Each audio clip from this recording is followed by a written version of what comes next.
Good morning students. Dot और cross product पढ़ने के बाद आज हम लोग वेक्टर्स में ट्रिपल प्रोडक्ट पढ़ेंगे और इसमें हम देखेंगे कि ये ट्रिपल प्रोडक्ट किस किस तरह के बन सकते हैं। जैसे हमने टॉपिक लिया है स्केलर ट्रिपल प्रोडक्ट, तो ट्रिपल प्रोडक्ट की पहले कॉन्सेप्ट में जाते हैं। ये तीन वेक्टर्स के बीच का प्रोडक्ट होगा। मान लिया एक वेक्टर ए है, एक बी है और एक वेक्टर सी है। अब इनके बीच में कैसा प्रोडक्ट हो सकता है? मान लिया पहले मैंने ले लिया A dot B dot C. अब हम देखते हैं कि क्या ये प्रोडक्ट पॉसिबल है। बी डॉट सी क्या देगा आपको? एक स्केलर। एक स्केलर का एक वेक्टर के साथ डॉट प्रोडक्ट नहीं होता। डॉट प्रोडक्ट क्या होता है? दो वेक्टर के बीच में, और ऐसी क्रॉस प्रोडक्ट भी दो वेक्टर के बीच में। वेक्टर और स्केलर के बीच में कोई प्रोडक्ट नहीं होता, तो ये मीनिंगलेस हो गया, क्योंकि ये बना क्या? ए डॉट के बना, के एक वेक्टर नहीं, तो ये पॉसिबल ही नहीं है, तो ये मीनिंगलेस हो चुका है। इसी तरह से अगर मैं इसको ऐसे लिख दूं ए क्रॉस बी क्रॉस सी, तो आप देखिए बी क्रॉस सी दो वेक्टर का रिजल्टेंट, दो वेक्टर का जब क्रॉस होता है उसका रिजल्टेंट क्या आता है? अपने आप में वेक्टर आता है। तो बी क्रॉस सी ऑटो क्या है? अपने आप में एक वेक्टर है, तो ये रिजल्टेंट बनेगा ए क्रॉस, लेट ये वेक्टर आ गया वाई, तो ए क्रॉस वाई, यानी कि मीनिंगफुल हो गया। तो ये तो मीनिंगफुल हो चुका है, पहला वाला कैंसिल। इसी तरह से अगर मैं लिख दूं ए डॉट बी क्रॉस सी, अब देखते हैं कि क्या ये मीनिंगलेस है या ये मीनिंगफुल है। बी क्रॉस सी अपने आप में क्या होगा? वेक्टर होगा। तो ए डॉट, लेट ये वेक्टर हमने मान लिया सी, तो ए डॉट सपोज इसको हमने डी मान लिया, बी क्रॉस सी का रिजल्टेंट हमने मान लिया डी वेक्टर, तो ए डॉट डी ये पॉसिबल है, तो ये भी क्या हो गया? मीनिंगफुल हो गया। इसी प्रकार से अगर हम इसको ऐसे ले लें ए क्रॉस बी डॉट सी, अब यहां की संभावना देखते हैं। बी डॉट सी कैसा है? अपने आप में एक दो वेक्टर के बीच का डॉट। दो वेक्टर का जब डॉट होता है तो वो हमें क्या देता है? वो हमें एक स्केलर क्वांटिटी देता है। तो सपोज इसका जो आउटपुट होगा वो एक स्केलर क्वांटिटी होगा, मान लिया वो ए हो गया। अब क्रॉस प्रोडक्ट तो क्या होता है? दो वेक्टर के बीच में होता है, तो ये पॉसिबल ही नहीं है, तो ये भी कैसा हो गया? मीनिंगलेस। तो हमारे पास सिर्फ दो तरह के प्रोडक्ट बचे ट्रिपल में। एक तो बचा है ए क्रॉस बी क्रॉस सी, इसको हम कहेंगे वेक्टर ट्रिपल प्रोडक्ट, और ये जो है इसको हम कहेंगे स्केलर ट्रिपल प्रोडक्ट। तो आज हम लोग डिस्कस करेंगे इस वीडियो में स्केलर ट्रिपल प्रोडक्ट और इसकी प्रॉपर्टीज, इसका ज्योमेट्रिकल इंटरप्रिटेशन, और हम नेक्स्ट वीडियो में देखेंगे कि वेक्टर ट्रिपल प्रोडक्ट क्या होता है।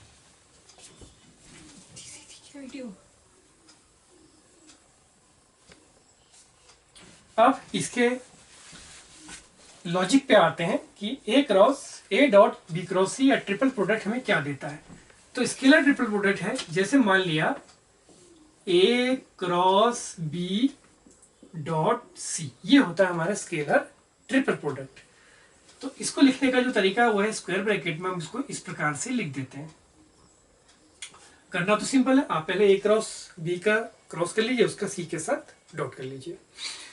अब आते हैं इसके ज्योमेट्रिकल इंटरप्रिटेशन में, जो कि सबसे इंपॉर्टेंट चीज है जीआई, यानी कि ये ज्योमेट्रिकली क्या रिप्रेजेंट करता है। जैसे कि हमने क्रॉस प्रोडक्ट में भी देखा था कि क्रॉस प्रोडक्ट ज्योमेट्रिकली इंटरप्रिटेशन पे हमें एरिया ऑफ पैरेललोग्राम देता था।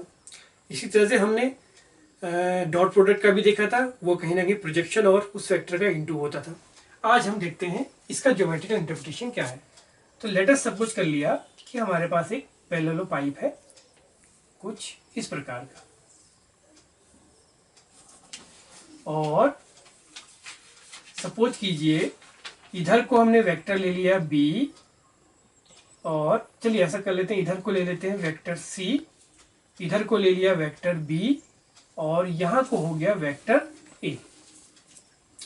अब हम निकालते हैं, सपोज मैंने निकाला B cross C dot A, मुझे इसको डिस्कस करना है।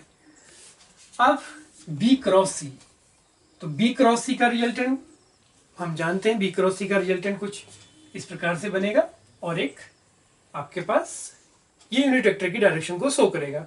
तो लेट बी क्रॉस सी का जो रिजल्टेंट आया उसका यूनिट वेक्टर ये मान लिया हमने, इसको ईटा कैप मान लिया इस बार। तो अब बी क्रॉस सी क्या देता है? तो बी क्रॉस सी क्या होगा? लेट अस अज्यूम कर लिया कि ये ओ ए बी और ये डी हो गए। तो बी क्रॉस सी को हम क्या लिखेंगे? Area of parallelogram O A B D, और ये यूनिट वेक्टर भी होगा, तो इसकी डायरेक्शन के लिए यहां पर हमने ईटा कैप ले रखा, तो ईटा कैप, फिर इसका क्या है, ए के साथ डॉट प्रोडक्ट है, तो ये क्या बना, area of O A B D eta cap dot A vector. तो यही प्रोसेस आगे चलेगी, इसको हम उतार देंगे सेम चीज, area of O A D B eta dot A को, तो ईटा डॉट ए क्या हो जाएगा। अब इसकी कंसेप्ट पे आते हैं कि व्हाट रिप्रेजेंट ईटा डॉट ए, तो ये हो जाएगा 1 इंटू मॉड ऑफ वेक्टर ए, और लेट इनके बीच का एंगल हमने फाई मान लिया, तो कॉस फाई, ठीक हो गया, 1 इंटू ए कॉस फाई, या सीधे सीधे लिख दें mod of A cos phi. अब इसके आगे लेते हैं ए कॉस फाई, तो ए कॉस फाई क्या हुआ, इसका इधर कंपोनेंट हो गया, या प्रोजेक्शन कह दे जिसे, तो वो किसके इक्वल हो गया, इस लेंथ, ये वाली जो लेंथ होगी ओ एल, तो ओ एल इक्वल हो गया mod of vector A cos phi. तो अब हम इसको लिख देते हैं area of parallelogram into O L.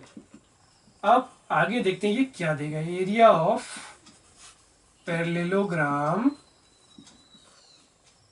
O A B D into O L, area volume of the parallel pipe, base का एरिया इंटू हाइट, तो ये हो जाएगा वॉल्यूम ऑफ पैरेलल पाइप जो भी ये बना है।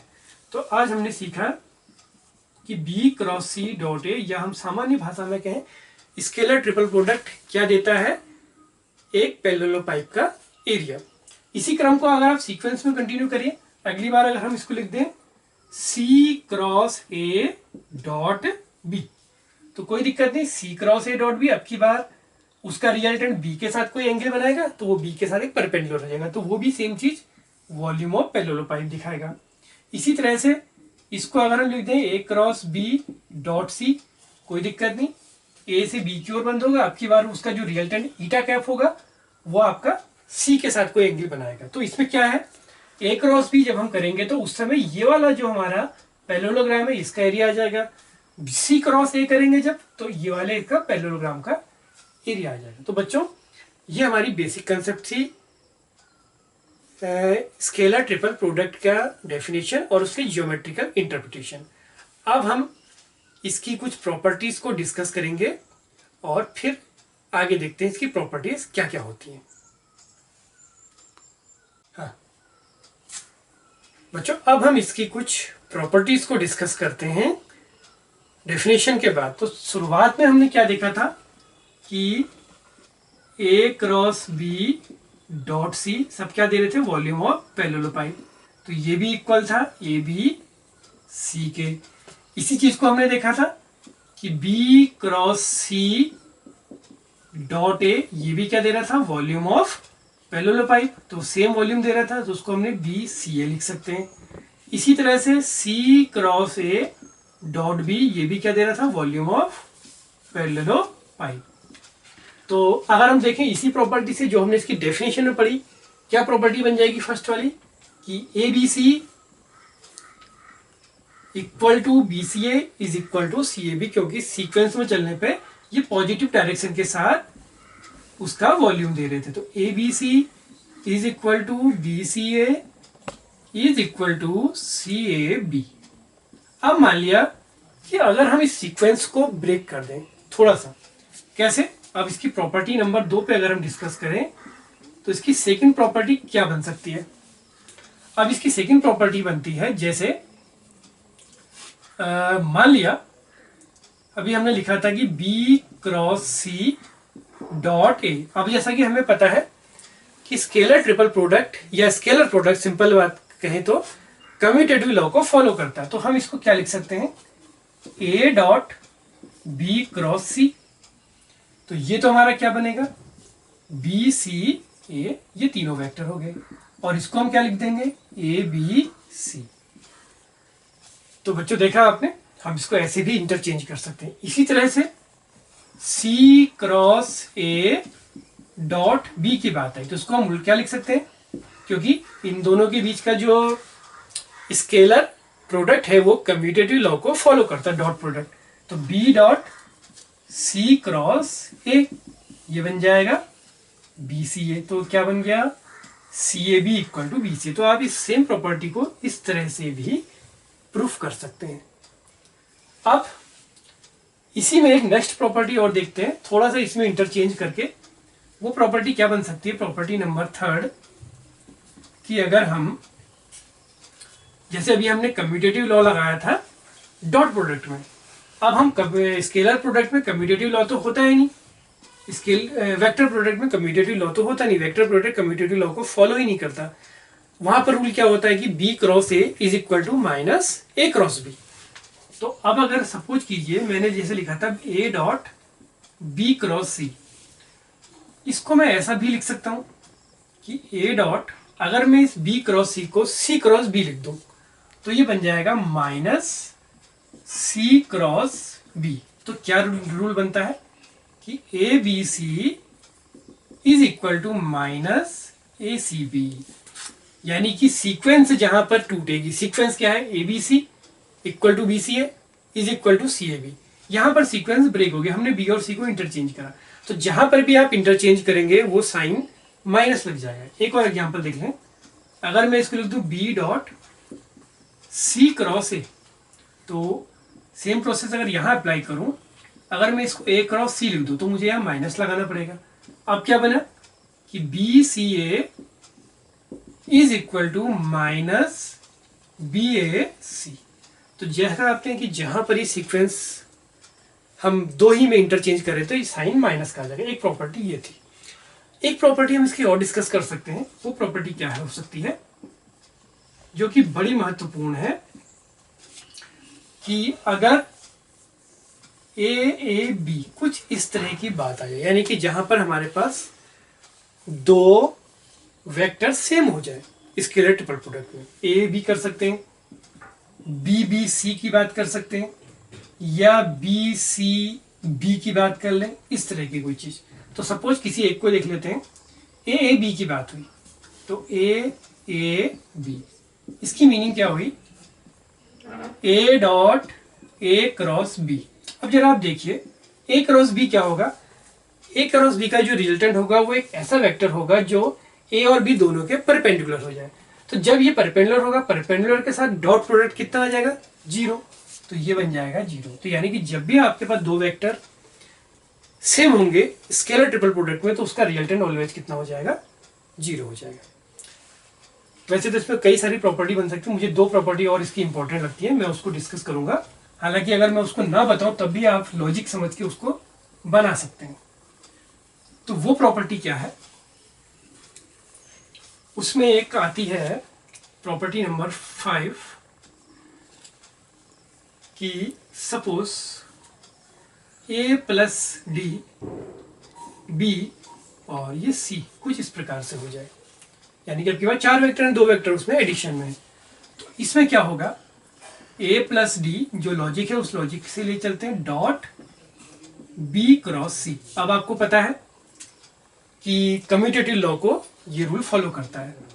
तो इसको अगर हम x मान ले, थोड़ी देर के लिए मैंने a प्लस डी को x से यूज कर लिया, तो x डॉट बी क्रॉस सी कुछ इस प्रकार से बनता है। तो ये हो गया एक्स बी सी। अब हम इसको डिस्ट्रीब्यूटिव लॉ से कैसे आगे फैलाएं, तो इसके लिए क्या करना है आपने, आप चाहे तो इसमें एज्यूम ना करें, एज्यूम ना करके हम इसको डायरेक्ट भी कर सकते हैं। किस तरह से, वो तरीका ये है कि a प्लस डी डॉट, ये क्या होगा, ये अपने आप में वेक्टर होगा।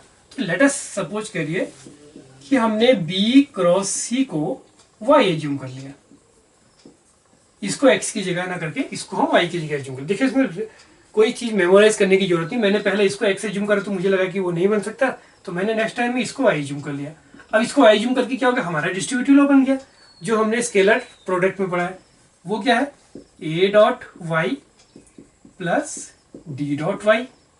नेक्स्ट ए तो ऐसे ही रहा, y हमने क्या एज्यूम किया था, b क्रॉस c, फिर d डॉट वाई की जगह फिर वही आ गया b क्रॉस c। तो ये क्या बन गया, A B C plus D B C.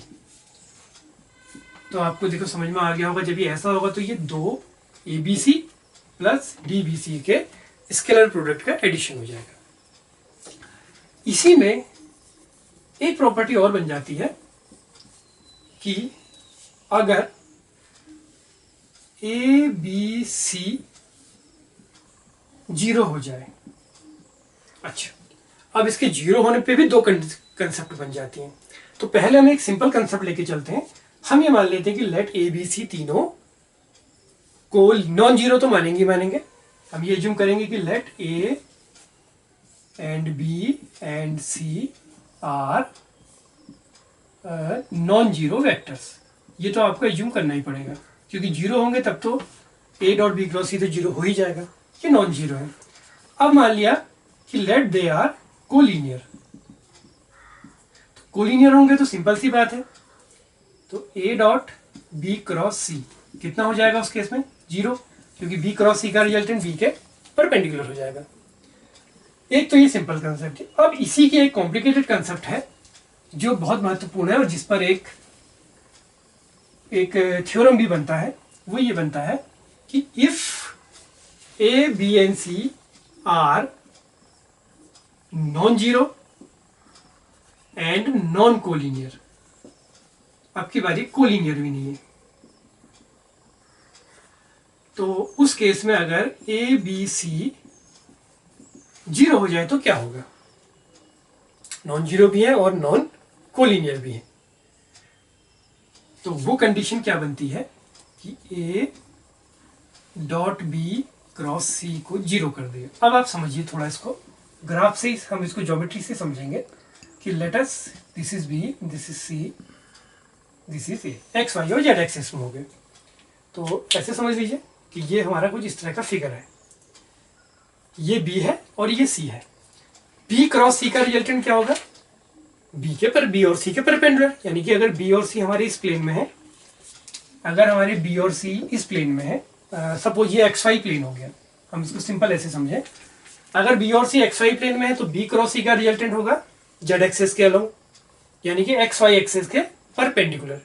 X Y axis के परपेंडिकुलर होने का अर्थ है कि वो ए के पैरेलल हो गया। अब वो अगर ए के पैरेलल होगा तो पैरेलल वेक्टर का अर्थ है कि एंगल या तो जीरो या पाई हो जाएगा, उनकी लाइन ऑफ सपोर्ट या तो जीरो या पैरेलल हो जाएंगी। तो मीनिंग कुछ ऐसी बनी कि बी क्रॉस सी का रिजल्टेंट इस ए के पैरेलल आ गया, या तो ऐसे या ऐसे, वो डिपेंड करेगा कि एंगल क्या होता है। तो इस केस में तो कभी भी ए डॉट इसका जो रिजल्टेंट होगा वो जीरो नहीं आ सकता। अब वो जीरो आने के लिए क्या होना चाहिए, कि इस अंगूठे को मैं ऐसे रख दूं, इस अंगूठे को मुझे ऐसे रखने का अर्थ क्या है, अब ये जीरो आ गया क्योंकि 90 डिग्री एंगल हो गया। तो इट मीन्स ए बी और सी क्या होंगे उस केस में, तीनों को प्लेनर हो जाएंगे। तो अगर ये नॉन जीरो और नॉन कोलिनियर हो तो एक कंडीशन और है, ये जीरो एक ही केस में आएगा अगर ए बी और सी क्या हो जाएंगे, को प्लेनर वेक्टर्स। तो उस केस में आप किसी भी एक वेक्टर को बाकी दो वेक्टर के लीनियर कॉम्बिनेशन के रूप में रिप्रेजेंट कर सकते हैं। आइए एक क्लास प्रॉपर्टी और देख लें, जिसको मैं आपके लिए समस्यात्मक रूप में भी छोड़ सकता हूं, जो कई क्वेश्चंस में डायरेक्ट यूज होती है और बड़ी इंपॉर्टेंट है। वो कुछ इस प्रकार की है कि A cross B, B cross C, C cross A is equal to क्या होगा। थोड़ी सी लंबी भी है और थोड़ा कॉम्प्लिकेटेड भी है ये वाली प्रॉपर्टी। तो इसको करेंगे कैसे, मैं आपको हिंट दे दूं, ए क्रॉस बी और उसके बाद क्या हो जाएगा डॉट, जैसे कि डेफिनेशन है, बी क्रॉस सी, इस तरह से बन जाएगा। तो B cross C cross A. तो इस प्रॉपर्टी को अब आपने समझना है ये प्रॉपर्टी कैसे सॉल्व होगी। अब इसको सॉल्व करने के लिए एक प्रॉब्लम क्या आ गई कि यहां पर इनके बीच में अगर मैं इसको y कर दूं तो y cross C cross A, यानी कि वेक्टर ट्रिपल प्रोडक्ट आ रहा है। तो इस समस्या को समझने के लिए अब हम क्या करेंगे, हमारे नेक्स्ट वीडियो में जो कि आपको देखना बहुत जरूरी हो जाएगा, वो है वेक्टर का ट्रिपल प्रोडक्ट। तो ये एक समस्या यहाँ पर अराइज हुई है स्केलर ट्रिपल प्रोडक्ट की, जो हम सॉल्व करेंगे हमारे नेक्स्ट लेक्चर में, जहाँ पर हम लोग वेक्टर ट्रिपल प्रोडक्ट पढ़ेंगे। तो बच्चों उम्मीद करता हूँ कि इस वेक्टर स्केलर प्रोडक्ट और इसका ज्योमेट्रिकल इंटरप्रिटेशन और इसकी सारी प्रॉपर्टीज आपको समझ में आए होंगे। अब हम नेक्स्ट वीडियो में वेक्टर ट्रिपल प्रोडक्ट पढ़ेंगे। Thank you.